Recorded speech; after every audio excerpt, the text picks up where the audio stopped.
کمک نه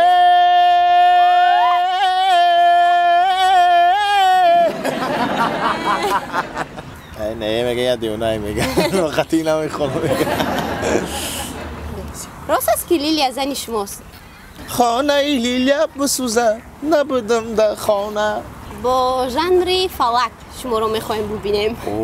واتساپ مدرای دیگی تیک تاک مدرای دیگی وقتی که من زنگ زدم تلفن تا تز بگی دیگه اگر در آرزوهای شما کلمه اگر نمی بود شما اولین شده کدام آرزویتان رو عملی میکرده؟ Мама родила меня, не знаю когда. доруҳои алҳадая ба намуди капсула ва равғане ки ҳатто ҳабиб нурмагомедов ба шумо тавсия медиҳад пешниҳод мекунем ки барои нест кардани кир баровардани ришу мӯи сар агар шумо хароб ҳастеду мехоҳед фар бешавед пас аз доруҳои бца протеин ва гейнерҳои софсавдо истифода баред дарди меъдаю безуриётӣ доғҳои сафеди пӯст ва хубтар кардани биноӣ кӯмак мекунад доставка ба ҳама шаҳрҳои русия дар шаҳри москва ва санкт петербург офисҳои калони ин ширкат қарор дорад рақамҳо барои тамос дар рӯи экран. салом дӯстони азиз ва тамошобинони канали тоҷикон груп ба шумо тамошои барҳаворо таманно дорем ва боварӣ дорем ки барномаи имрӯзаи мо ба шумо писанд меояд. дар барномаи мо иштирок дорад ҳофизи хушовоз ки дар муддати кӯтоҳ дар дили мухлисони худ ҷо шудааст бо сурудҳои ҳаҷвиаш. ин нафар азизбек ҷураев мебошад. хушомадед мегӯем шуморо ба барномаи як пиёла чой. гам нест, зинда бошед. салом алайкум ба ҳамаи мухлисо. хайна мо хурсандем ки ҳамтари дар барнома файруд кесиян мора и ҳамаш ба дастгирии шумо дастгирӣ накунед. масалан хеле пиёла чой наметан.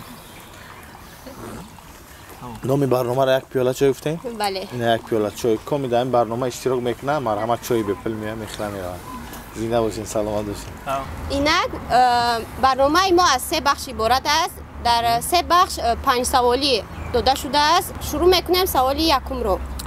бале сар кунем. ман даже ҳамчи университет дар ҳамаи экзаменҳо будан баъд супурдагӣ нестам. супурда наметавонам. саволои мо оддӣ аст. математика набошад чӣ? бигӯед ки чӣ сабаб шуд ки шумо ба ҷодаи санъат дил бастед? ман рости гап санъатда чӣ хеле ки дига офизо қызиқ дорану мечаспану меҳр доран мо таре нестам. ман ҳамин вақт просто ҳамин масъала чӣ хеле бигӯм кор шидестай ҳамин айпаи санъатам агар пага кор нашава тӯй нашава фоида наёра ҳамин чиз ман ҳамин чиза мегирам сандуқшада мемонам агулош купара ҷамъ мекунем. давом додани нестед? мебин не ман хеле дараҷа бисёр нест меҳмон мерам пага мерам. беҳтарин савол. бале ба ҳазур. оё рост аст ки шумо аввал сурудҳои ӯзбекӣ мехондед? барои чӣ айни ҳол ҳамаи сурудҳои шумо бо забони тоҷикӣ аст? не хато мекунем. ба забони тоҷикӣ не, ба забони инглисӣ ҳам аст.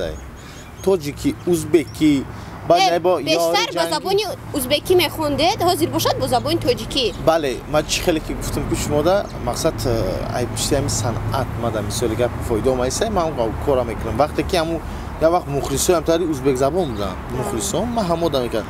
ҳозир бо тоҷико ҳам баъд бо урусӣ мекунам ҳар даҷо гӯш мекунам. англисӣ гӯш кунам америка гӯш мекунам. интизор мешавем сурудҳои бо забони англисӣ. ба шумо осон аст мухлисои худро тарк карда боз дигар ҷодаро пеша кунед? ман чӣ хеле ки гуфтам вақте ки мана гӯш накунанд вақте ки тӯй заказ накунанд гӯш накунанд файрод накунанд ягон маъракада чӣ гуфтаги уже ман мухлис надорам уже ҳама ёдир бовард ман он вақт маустаги иси мерам. вақта мухлисо таркаги мешавара. мухлисои шумо ҳаст дар дили рози шукронаи худованд ҳастам. ман ба ё ранги мухлис не ба ё ҳамчун ранги бародарам ранги қадрдонам. мақсад ман пишти ва ё нон меём ва ё тӯшонда файрод мекунам мақсад сум метан ман пишти зиндагӣ мебарам ва ё ҳамо набошанд ҳама коро бефоидае чой хӯриам бефоидае.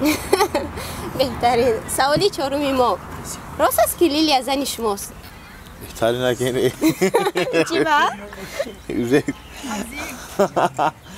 не ҳамкорем бештари мардум фикр мекунанд ки лилия зани шумост? не ма бачаи ма чени шумо дега бачаи ма мисоли гардам ма шумо соҳиби фарзанд соҳиби оила ҳастед? бале беҳтарин саволи панҷум اویدی فیلمی کلینچک میتواند معلومات داده کی سرپرستی کرد، سناریو از کی بود، چقدر خراجات کردید و چقدر مبلغ به دست آوردید؟ ما هر یک آدم در بر خودش رفیق دارن. رفیقایی که مثلا چه بگم دلش میسوزه فقط در بارتونه اینطوری رفیقا دستگیری دارم. میکنن. بله. الان وقتی جمع میشیم ما ایده خدمت میگم و با یک دسیزی خوش میکنن انم خیلی کینو میکنیم. ما داگون خیلی که سپانسر خیلی چیزا نیست. من لیلی اقلام سپانسری میکنه زور میشید. مبلغ به دست آوردید؟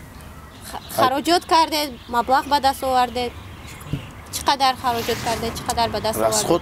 از خودم چی؟ از خود تا 10,000 داره. 10,000 شما خیلی ما کینوی خیلی که میگن بای ما بگیریم کینوچاتر آدمونه اینطوری نه، برای خدمت برای مخلصا برای ابتر خدمت. اینک میگذاریم به بخش دوم. بخش دومی ما چنین میباشد شما با چند ژانر سرود میخونید؟ راضی هستید؟ من بله ژانر میخونم.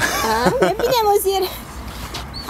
یکم با ژانر تویانه سرود بیرقصه. نه من میخونم محاضی. از باید بخونم. بله. ما خیلی که گفتم من بلوبای زبان میخونم گفتم کو. بلوبای زبان میخونم لیکن زور نمیخونم. همینجاست. لوبای سرود جزیر میکنم نه میخونم. جان نولی خروز مالالا نولی خروز مالالا قلبی میرزا جا بود نبودم خانه خانه ای رو باب بسوزه نبودم خانه خانه ای لیلیا بسوزه نبودم در خانه. بهترین احسن. هرسکا کی جمع دوم با ژانر رپ چهار مصرع خونید؟ رپ. بله. رپ. شما رو در ژانر رپ ببینیم. من رپ خوندگیم انگلیسی قطعی. وقتی کودکی اومدم ما اولی سورتی پا داریم سرتیفیکات دارم انگلیسی. انگلیسی؟ بهترین. Hello. با انگلیسی میخونیم. نشود. This is my city. This is my city. I'm live in Kurgan to be my favorite job rap. کلاشم تا. تاجیکشا به تاجیکشا. سوال نه بر اومده. تاجیکشا میخونه از بی. من میدونم ازی. سرسون نگاه نکنید چشم میکنم. معلش ما شما نگاه نمیکنم من کامرا نگاه میکنم. تک. نه یک تا چیز رمونا ما میشه یک سرود خوندگیم مکه ایدیا کسایو میشه که میشه خودم نمیشه خانوشان یکم دیگیش اگه نه واتساپ مدروی دیگی تیک تاک مدروی دیگی وقتی که من زنگ زدم تلفن تا تز بیگی دیگی بهترین از اجرای این سوال بر اومده. بله چای بخورم ممکنه؟ بله با حضور. با ژانر فلک شما رو میخوایم ببینیم. اوه فلک چخیره. من فلک خوندم میتونم بفکرم خیلی نتونستم ایتانو میخونم نه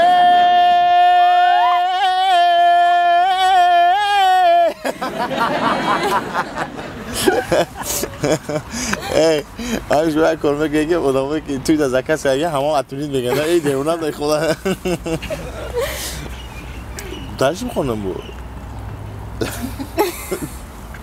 باز بمیدم خیلی چارباقی بالا رو بخونیم خیلی بخونه چارباقی بالا بله چنار بلنده لبانی یارم شیرین جان یکی فلکی نیست اما فهمیدش یکی دو کیسه همی از بگه برای همون خیلی حساب کم میگذاریم به چهارم سوال با ژانر شش مقام میخونید انا شش مقام شما میتونم آستینت جنبونده برا یار هی عاشقت سوزونده برا یار جانو نمورم بقا شب روی سیاتا آی سبیانه یا بدا زار کفی پاتا یا احسن بهترین منم آها گفتم بگنه که بیزی خوندیسم بدونم پنجم سوال تیار هستید؟ راست میگم که بیزی خوندیسم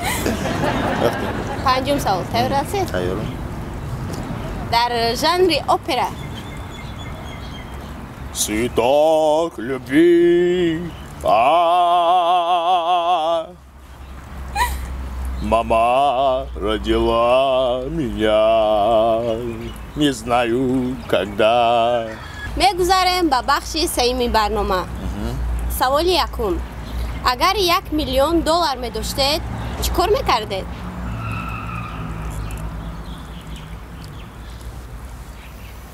$1,000,000 می داشتم. فقط راستش رو بگویید.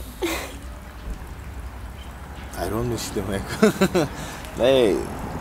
به چی صرف میکردید؟ یکمش مثلا پول خونگی را پرابلمشون بود میکردم. بعد دیگه‌مش هم آدمایی که همین چیزا محتاجن همودا یگون یاردم میکردم. خیر میکردید، یاردم میکردید، بهتر میکردید. نه آدمایی که محتاجن. خیلی که نه ما البته میگم آقای دو چنین میخدم میبینیم. شرایط زندگی. نه ایت نرمال نه. ده رنگ بود معلومه که هر گوشت میخری فسرخه که نرمال. اگر نخرم چی گوشت؟ ها نخری خری. من گوشت نمیخرم. نه؟ هم چیزا میخری. آهن هم میخری. پس از کمتر دیت دایی.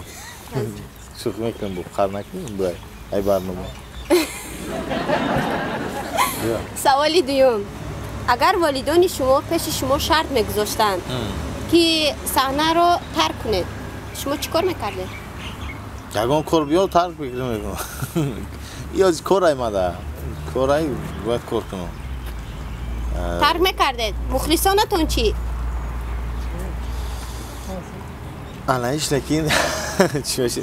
اگه ما یک پیدا آدم اینا مثالی گپ که خداوند نشانت پدرش میگذره مادرش میگذره ای دنیا هم آدمون نصف میشن مسوزی در میگیری نو عاقبتش همه چیز قناعت میکنی طوریه انا من برام مخلصو خیلی میگه نشتی خیلی بعد بوسته میگه ایوت شما برام میروند دنیا همیه هم ما کم تا 1 سال میشه که از میشه باجو استا ای خاطر گمادم میروند با فکر والدین روزی میشدید بله که بله برای که همو دبر تونیدن لبوی وقت همه وقت بله سوالی سیوم اگر شانس می داشتید با سراینده آرزوهایتان دویت میکردید اون نفر کی بود؟ آرزوی فیزیکی من در مقوله خوندنی من دویت کردنی بود فردونی خورشید فردونی خورشید بله اگر راضی شود دویت میکنید؟ چی وانه دوبار میکنم و فکر من این برنامه رو اگر اکای فریدون بینن راضی میشوند با شما سرود خوندن رو نه میگه یا دیونه میگه وقتی نمیخوام میگه اگر نفر گوید که من کمبغل هستم در توی من به پول خدمت کن شما چیکار میکنید؟ انا تر شیدگیه من خدمت کردم خدمت کردید؟ شیدگیه بله هم خیلی به پالاژن دیگه خیلی رفتن خدمت خیلی گذرانده به یا تنه چند تا شیدگیه ما دیلی مسئله بیایم دوبار کشم بگذارم پول ندارم بیا بریم رو بگذارم اگر توی من آماده خدمت بکنید گپ نیست تو زن نگیفته ما حالشو نکرد شو نکرده خیلی کم زمینی باشه جاشو ببره ما هم جوش همون اوکی اگر در آرزوهای شما کلمه اگر نمی بود شما اولین شده کدام آرزویتان رو عملی میکرده؟ ما آرزو دارم که مثلا گپ همین خونه مکم ترک ریمونتش بزیبتر ایده اما را توری میکردم بو خیلی فصل شغله یکم کمتر عبود میکردم باقی همیه تمام من خیلی آرزو ندارم ما آرزوی ما همش عملی گشتگیه ما شکرانه خداوند زن دارم فرزند دارم پدر مادرم زنده دیگه من چی دارم همین خونه را کم تقصیرشید کنه تمام بهترین اکای عزیز بیگ سوال های ما با انجام رسید اکنون تمنیات های شما بهر مخلصان عزیزی خیش خیلی مخلصان اگه ما چخیلی که گفتم و برادر و اپا و خوارو در کجای باشین زنده باشین سلامت باشین خطان احتیاط کنین در فکری پدر و مادر و زن و فرزند باشین راههای بد در نرین آدمایی که در غریبن من سال اومدم تو دیکسون بیا یا تشکیل کنم مرا فرود کنم بیشتریم چخ کنیم زنده باشین قد کنیم